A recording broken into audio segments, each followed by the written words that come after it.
All right. Well, welcome back to Stately Picture Manor.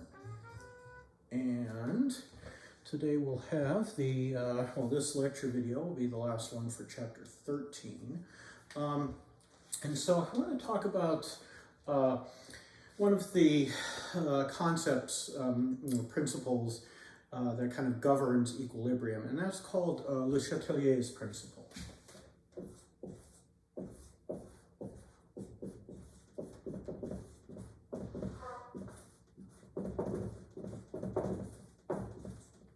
Of course, Le Chatelier was French, and we've got the little French accents, etc. And the easiest thing to do is just go ahead and state his principle. I'm going to actually write it from the notes here, and then I'll just describe it in more general terms. So, if a change is imposed on a system at equilibrium, A probably didn't have the at sign, that's just me abbreviating things. The position of the equilibrium will shift in a direction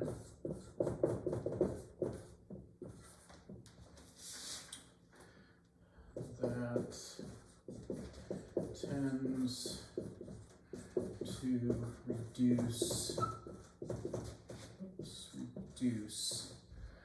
that change. So this is kind of an intuitive, it's kind of an intuitive thing. When we have a system at equilibrium and we disturb it in some way, apply some perturbation, we disturb it in some way, the system's going to respond to try to minimize that change. So that's what Le Chatelier's principle is saying. So if we disturb our chemical reaction that's at equilibrium, the reaction will change, the concentrations will shift in such a way to reestablish equilibrium and try to minimize the change. So let's just take an example here of, let me just get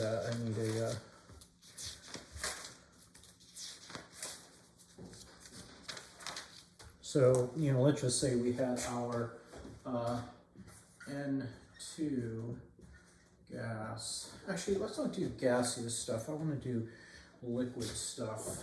I have to think here for a minute. Something like, not liquid, but aqueous.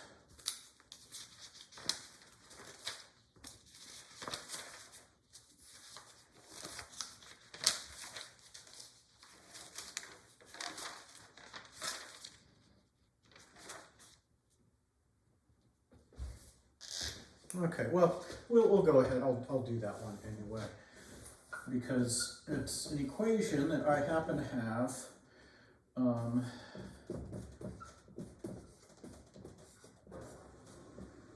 in my head for some reason. Okay, so let's just talk about this and we'll work our way through here. If we add reactants, so increase the concentration of reactants, the system will shift towards the products. So if we add a bunch of N2, some more of the H2 will react to generate NH3 because it's going to try to reestablish equilibrium. So if we don't change the temperature and we just change concentrations, we're going to get a shift to reduce the concentration of whatever we added. So if we add N2, or if we add H2, we're going to get more NH3. So I'll just write here, add N2, shift towards products.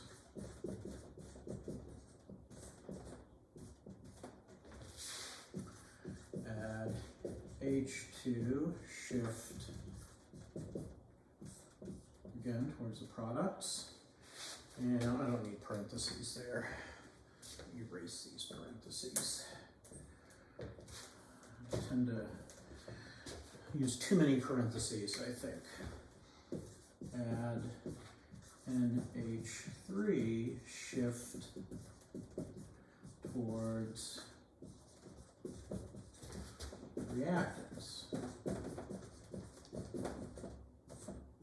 So shift to the left in our, looking at our chemical equation here.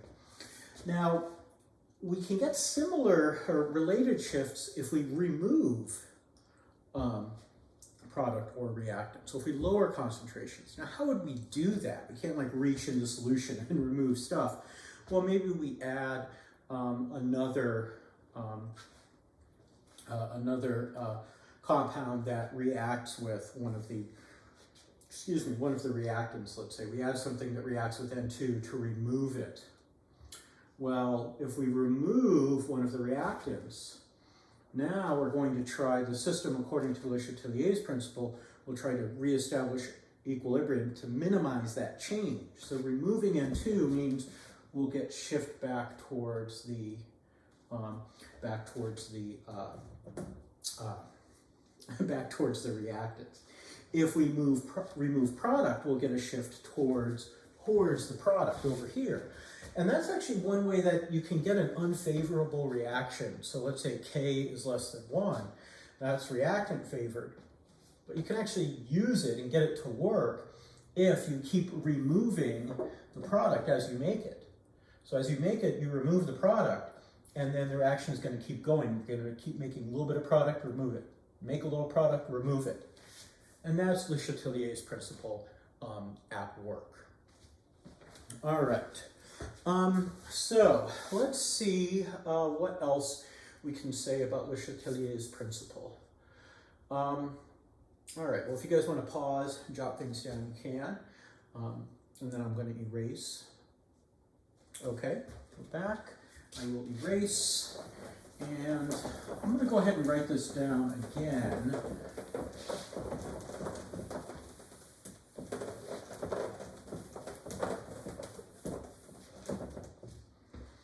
So we'll have our example. N2 gas plus 3H2 gas is in equilibrium with 2NH3 gas. All right, so again, increasing the concentration of reactant pushes things towards product. Increasing the concentration of product pushes things towards reactant. We can go ahead and, I'll make a list here.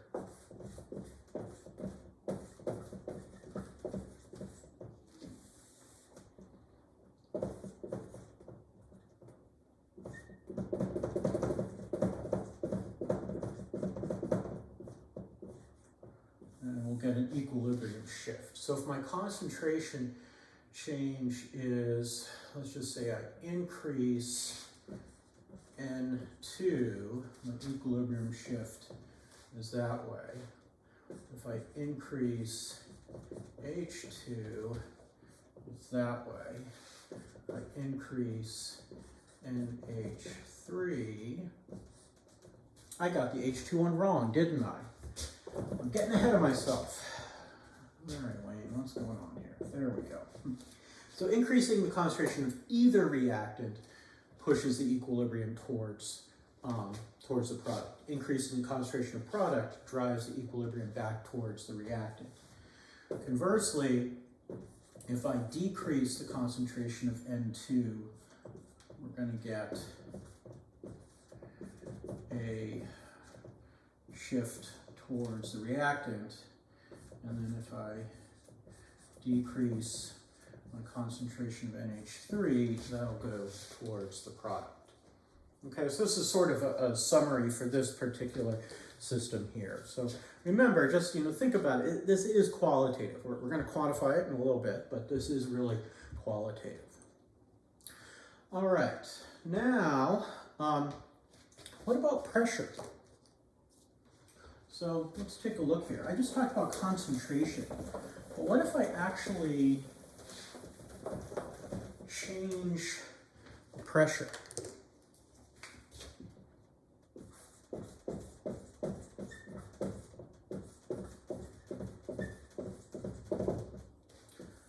So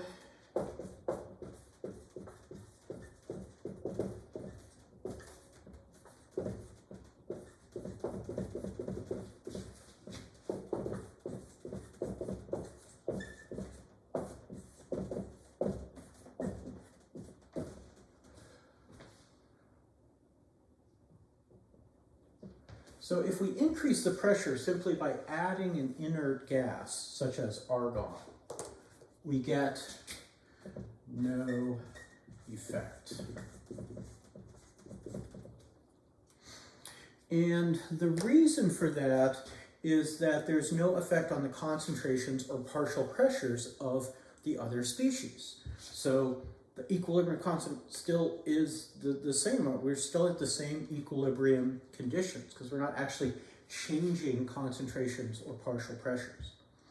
Changing the volume, however, does affect equilibrium. So changing volume of container.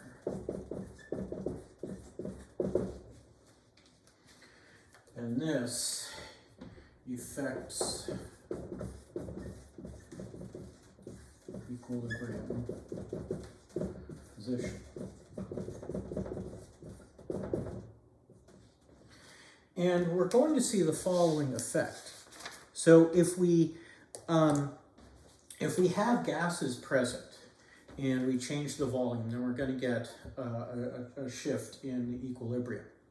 If we decrease the volume of a container holding gases for our reaction, then the system will shift towards the side with fewer moles of gases. So we'll say here, increasing pressure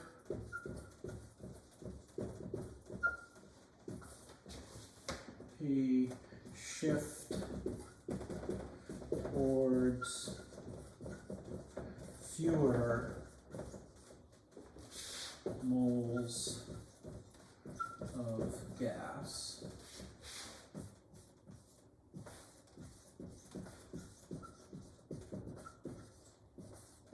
And if we decrease the pressure, and let me rephrase this, increasing pressure by changing the volume.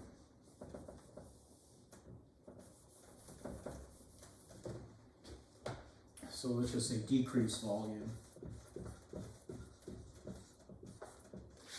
And then the opposite is increase the volume.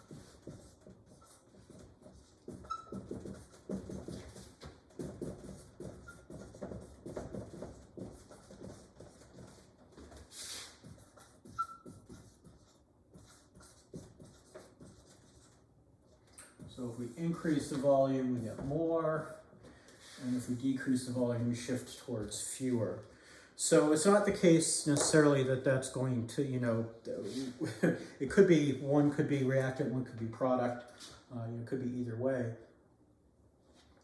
But you can think of it as, if we're squeezing our volume, well, there's going to want to be, the system's going to react. If we squeeze down on it, it's going to react to try to alleviate that new stress. And so for this example, we've got 4 moles of gas, because both N2 and H2 are gases, 4 moles on the reactant side, 2 moles of ammonia gas on the product side. if we increase the pressure by squeezing on the gas, by decreasing the volume, then we're going to get a shift towards the fewer moles, which in this case is the product. So you can think more moles are really going to be squeezed together, but then if they react, we get fewer moles of gas. That reduces the pressure back towards what it was before. Instead, if we expand the gas, increase the volume of the container, now our fewer moles of gas will react to try to make more moles of gas to help fill up that container. So changing pressure, if you just do it by adding an inert gas like argon, has no effect. But if you change the pressure of a system where gases are present, if you change the pressure by decreasing or increasing the volume, then you do get a shift in equilibrium. Okay, so that's pressure and Le Chatelier's principle. All right, I'll let you guys jot that down if you want to. You can pause. And we're back. I'll erase.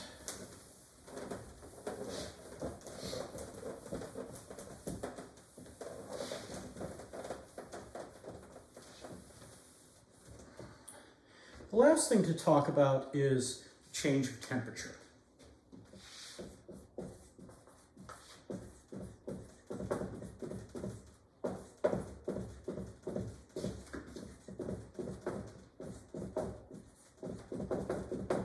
I'll just abbreviate equilibrium there. And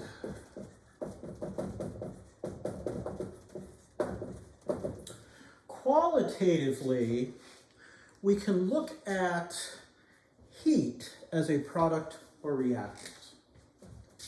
So look at heat as a product or reactant, then use Le Chatelier's principle. So if our reaction is exothermic, then heat is a product. And so for an exothermic reaction, if we increase the temperature, we're putting heat into the system. That's how we increase the temperature. We're adding more product, so it's going to shift things back towards the reactant side. Conversely, if we have an endothermic reaction, then heat is a reactant, and adding heat will help drive that towards products. So, we could say that increasing temperature, just sort of to summarize here, thus increasing T results in shift towards reactant in exothermic reactions, and a shift towards product in endothermic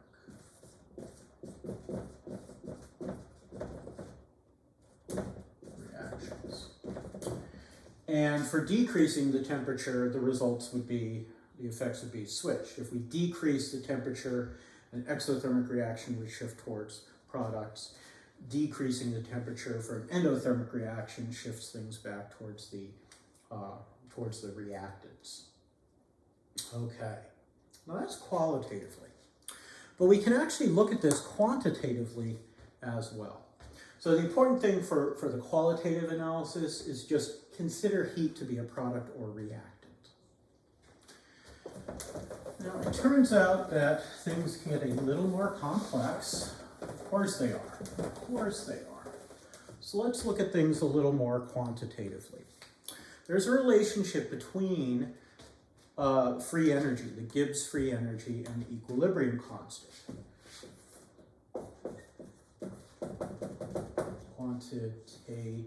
quantitatively. Delta G naught equals minus RT natural log of K. So delta G is the Gibbs free energy. I'll go ahead and maybe I'll post some of my Chem 1A videos from the spring where I talk about delta G. And remember, it's the Gibbs free energy, and it includes both a heat component, delta H, and an entropy component, delta S. So our Gibbs free energy is equal to minus gas constant, 8.314 joules per mole Kelvin. Make sure you use the right units and value. Temperature in Kelvin, and the natural log of the equilibrium constant. You could also write this as K equals E raised to the power of minus delta G naught over RT. So it's E raised to that power there. That's the exponential version. Now we also know from chapter 17, from Chem 1A, hopefully, that delta G naught equals delta H naught minus T delta S naught. Okay, that's how free energy relates to enthalpy and entropy. And remember, K, the equilibrium constant, depends on, or depends on delta G, the free energy. So that if we have a big K, well, natural log of a big number is still a reasonably sized number. That's positive. So negative of a big number is a negative delta G. So negative delta G is the same as large K. And that's going to be heavily product favored. So we can assume that delta H naught and delta S naught don't change with temperature. So by looking at our delta G this way, breaking it out into heat and entropy, we can incorporate those entropy effects. So you actually need to know something about not just whether it's endothermic or exothermic, but also how the entropy is changing for the system. Okay, there are some practice problems if you want to look at in chapter 17, but we don't really need to worry about that right now. I want to, I know I said this is quantitative. We could calculate this. I'm not going to make you calculate it. Let's just put it that way. I might make you do this part here. Circle it in green. This is important, and this is important. I mean, they're all important equations, of course, but for our purposes, this type calculation is something that you would do. I would say, you could determine an equilibrium constant given some pressures or concentrations at equilibrium, and then get delta G from that. Or from delta G, you could get the equilibrium constant and go from there. So again, that's, maybe, I wouldn't say a bit more advanced, but it's kind of taking a lot of the concepts for solving equilibrium problems from chapter 13 and then sort of, sticking them into other parts of general chemistry. Chapter 17, thermodynamics. We'll see this again in chapter 18, electrochemistry, where there's we'll see the relationship between free energy and equilibrium and electrochemical potential. But anyway, the big picture of the quantitative thing here is that there's both a heat and an entropy component. So, and this entropy component actually does depend on temperature as well. All right. So that just about wraps it up. So remember, Le Chatelier's principle is really, it's mostly a qualitative way of explaining what happens when we disturb a system that's at equilibrium, how it responds to reestablish equilibrium. And I think it makes a lot of sense, kind of common sense. But sometimes you really have to sit down and think about it and make sure you get everything straight so that you're not, you don't get things backwards, let's say. Just, okay, pressure is increasing by decreasing volume. Okay, so decreasing volume, pressure increases, decreased volume, that should favor the side with fewer moles, yeah. Pressure increases by adding argon gas. Well, that doesn't change anything, so no change. You can go from there. All right, we'll do examples in a workshop at some point, and there are some problems on the practice problem set. So, until next time then, I will see you at the gray house with the white trim.